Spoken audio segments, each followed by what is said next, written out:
Hi everyone, this is Damon Sheeler. I'm a photo editor with America Online. So we are learning Photoshop. We have learned how to crop and tone, and now we're going to do the final step, which is save for web. So what we're going to do is we're going to go up here. This is our image that we're going to save. So we're just going to File and Save for Web and Devices, and that'll bring up this window. This is what your screen will look like. So we're going to go ahead into the window here. What you're going to do is always make sure that 4 up is selected. This is the image that you're going to be looking at. Don't worry about the rest of them. This just shows you what it would be if it was like at your selection now at 21 quality, which is right here. This is what the K size is. And if you were to go further with it, at 10 quality it would be 14, at 5 quality would be 12. And as you can see, these progressively get worse in quality. This is your original image. Just give you a little bit of background. So what we're going to do here is we're going to make sure that's on JPEG. This really doesn't matter because you're going to move it anyway. Make sure that the optimized is selected. Convert to sRGB is selected. Preview monitor color. This should stay on monitor color.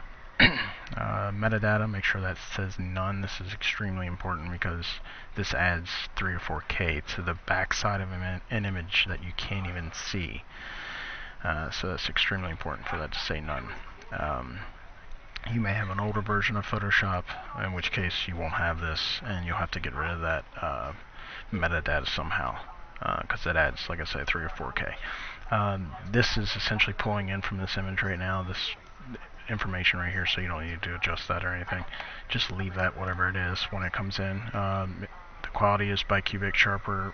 Your Photoshop's already setting this, so just leave that be too.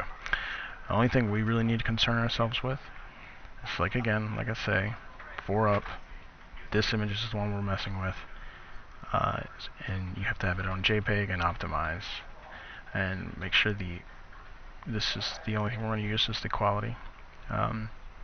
425 by 270, you can have it between 18 and 25K. It's extremely important to stay within that K size range so that we can optimize our pages to run faster.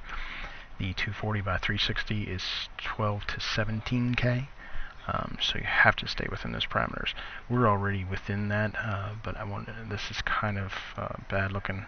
You can click in here and move this around, and I'm looking at that right there. It's pretty nasty looking, so I'm going to up the K size a little bit to try and pull that out a little bit better. It's a little better, and look here, we're already at 24, so we're just going to leave it at 24. It's a little bit better than what it was, so it's what we're going to do there. And then you would just click Save.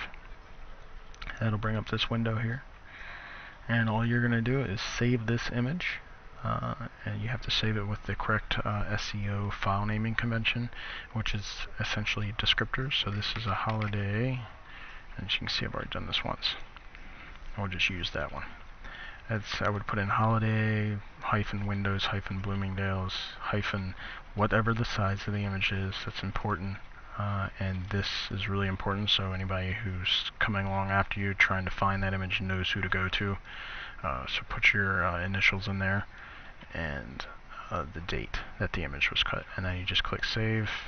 And of course, it's asking me to replace that one, and that's all there is to saving for web within Photoshop. I hope that helps, and if you have any questions, please feel free to contact Damon Sheeler. Thanks.